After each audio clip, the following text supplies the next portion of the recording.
என்னம்மா காவேரி, இவங்க உன் சித்தியாமே? இவங்க 2 பேரும் உன் தங்கச்சி தம்பின்னு சொல்றாங்க. விஜய், என்னடா இதெல்லாம்? இவங்க எல்லாம் எதுக்கு இங்க வந்து உட்கார்ந்துட்டு இருக்காங்க? போக சொன்னா நகரவே மாட்டேங்கிறாங்க இங்க இருந்து. கல்யாணி, வாசல் நின்று கத்தி ஏன் நீ உன் உடம்பு கெடுத்துட்டு இருக்க? இந்த பிரச்சனை ரொம்ப நாளா போயிட்டு இருக்கு தானே, அதை அவங்க பார்த்துக்கோ.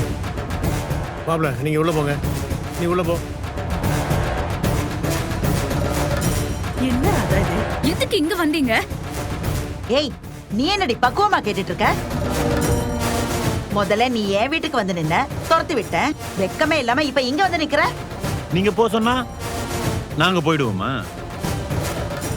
எங்களுக்கான பங்கு நாங்க கேட்கறோம். இதுல வெக்கப்பட என்ன இருக்கு?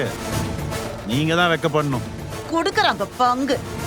ஒரு சல்லி பைசா கூட கிடைக்காதுன்னு சொல்லிட்டேன்லடா. அப்புறம் ஏன் போற இடத்துல எல்லாம் வந்து உயிரை வாங்குறீங்க? ரிஜிஸ்ட்ரேஷன் நடக்க விடாம கோர்ட்ல போய் ஸ்டே வாங்குனீங்க. சொத்துல பங்கு வேணும்னு கோர்ட்ல கேஸ் நடத்த வேண்டியதானே? இப்படி மிரட்டிட்டே இருந்தா நீ கேட்டதை கொடுத்துருவோம்னு நினைச்சிட்டியா? இல்ல நாங்க போற இடத்துக்கெல்லாம் வந்து பணம் கொடுன்னு கேட்டா நீ கேக்குறதெல்லாம் நியாயமாயிடுமா? மரியாதையா இங்க இருந்து போயிடுங்க.